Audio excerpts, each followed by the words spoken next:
శుభోదయం అందరికీ. ఈరోజు మనము 10th class history the rise of nationalism in Europe గురించి తెలుసుకోబోతున్నాం.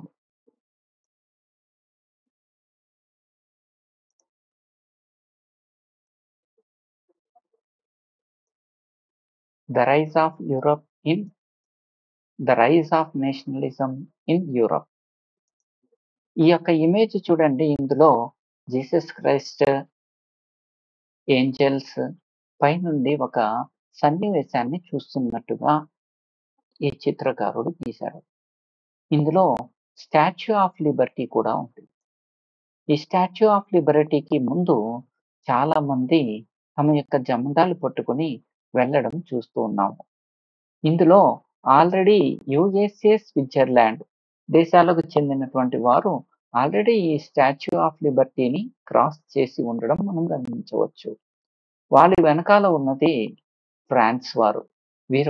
ఈ ఫ్రాన్స్ వారు దాదాపుగా ఈ స్టాచ్యూ ఆఫ్ లిబర్టీని ముందు హోమేజ్ చేస్తూ, అంటే గౌరవాన్ని ప్రదర్శిస్తూ పాస్ అవుతూ ఉన్నారు.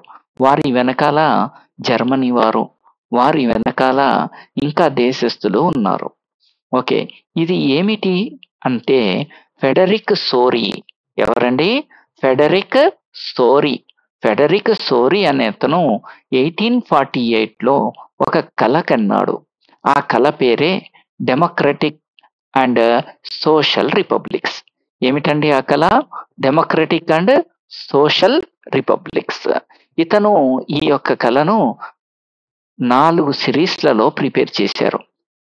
Okay, he prepared a series of 4 prints visualizing his dream of world. Okay, తర్వాత చూస్తే ఆ యొక్క స్టాచ్యూను ఒకసారి చూడండి. ఈ యొక్క స్టాచ్యూలో ఒక చేతిలో లాంతర్ ఉంది, ఇంకొక చేతిలో రైట్స్ ఆఫ్ ఏమున్నదండి? ఇంకొక చేతిలో the charter of rights of man. ఆవిడ చేతిలో ఉన్నటువంటి టార్చ్ నే మనము టార్చ్ ఆఫ్ ఎన్లైట్మెంట్ అంటాం.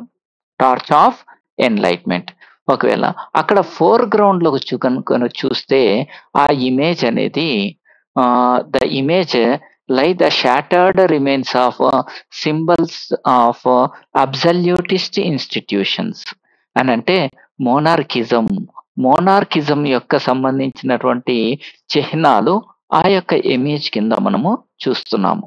అలానే ఇక్కడ ఆల్రెడీ 2 కంట్రీస్ యుఎస్ఏ, స్విట్జర్లాండ్ ఈ 2 ఆల్రెడీ స్టాచ్యూ ఆఫ్ లిబర్టీని పాస్ అయినట్టుగా చూశారు.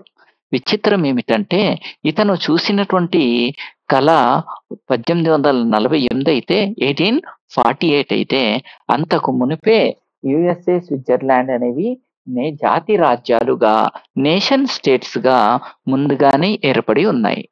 ఆ తర్వాత ఈ రెండిటి తర్వాత అతను చూసినటువంటి దేశం ఏది అంటే అది ఫ్రాన్స్.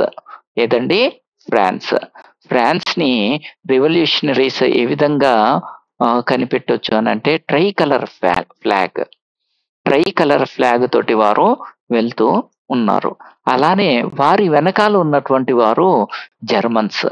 విచిత్రం ఏమిటంటే ఈ జర్మన్స్ అతని యొక్క కళలో వేసినటువంటి కలర్స్ ఏమిటి అంటే బ్లాక్, రెడ్ అండ్ గోల్డ్.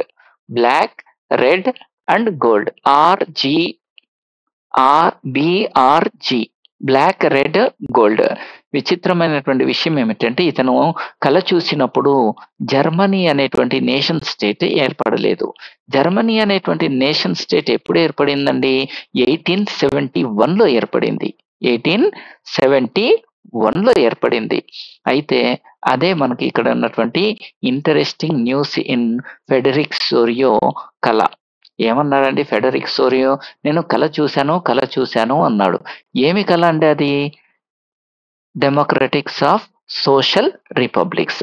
అతని కళలో ఏం చూశాడు?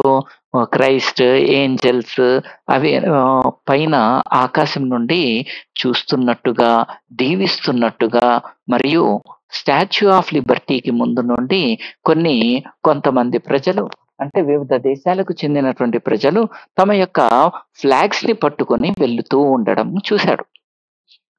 ఆల్రెడీ స్టాచ్యూ ఆఫ్ లిబర్టీని క్రాస్ అయిన కంట్రీస్ యుఎస్ఏ, స్విట్జర్లాండ్. మిగిలిన కంట్రీస్ ఏమున్నాయి? మిగిలిన కంట్రీస్ జర్మనీ, ఫ్రాన్స్. ఫ్రాన్స్ వెనకాల జర్మనీ ఉందండి. ఓకే, ఫ్రాన్స్ వెనకాల ఏముందండి? జర్మనీ ఉంది. ఫ్రాన్స్ వెనకాల జర్మనీ ఉంది. జర్మనీ వెనకాల ఆస్ట్రియా ఉంది. ఆస్ట్రియా తర్వాత 2 న్యూ సిసిలీస్ ఉన్నాయి. 2 న్యూ సిసిలీస్ ఉన్నాయి.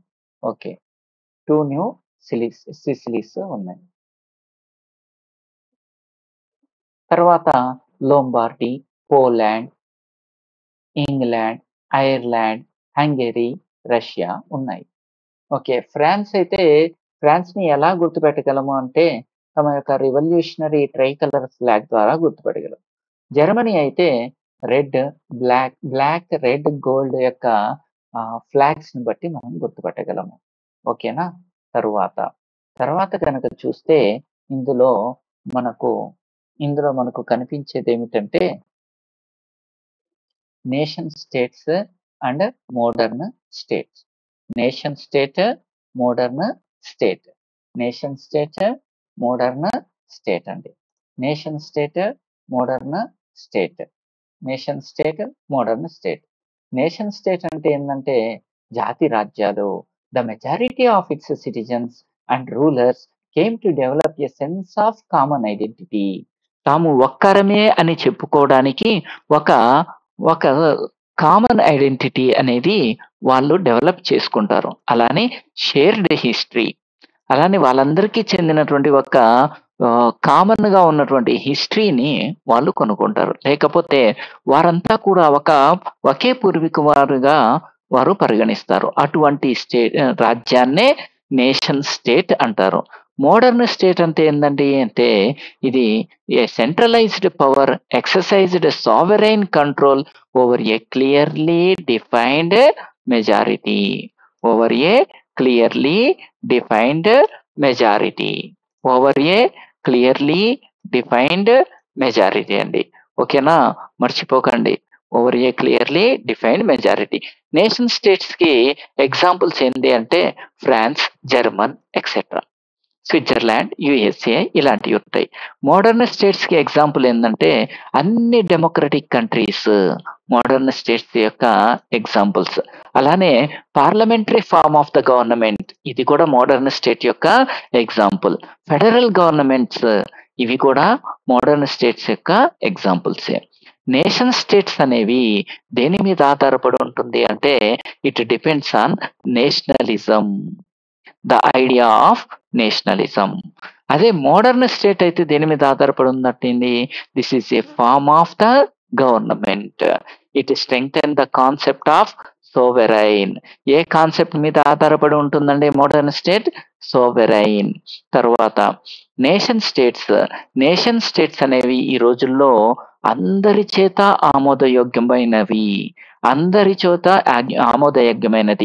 దాన్ని ఇంగ్లీష్ లో ఏమంటున్నామండి? The idea of nation states came to be accepted as natural and universal. ఓకేనా? అర్థమైందండి?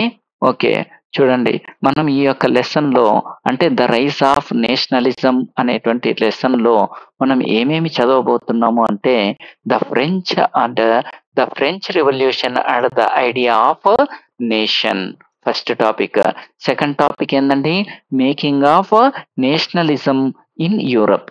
Third topic the age of revolutions. Fourth topic the making of Germany and Italy.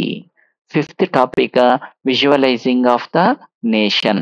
Fourth topic లో అండి ఇంకొకటి a strange case in Britain అనేటువంటి ఒక చిన్న topic కూడా ఇచ్చాడు. దానినే మనము unification of making of UK అని కూడా అనుకోవచ్చు.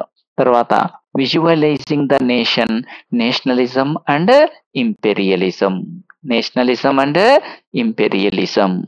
ఓకేనండి. మనం తరువాత వీడియోలో the French revolution and the idea of nation అనేటువంటి దాని గురించి విపులంగా తెలుసుకుందాము.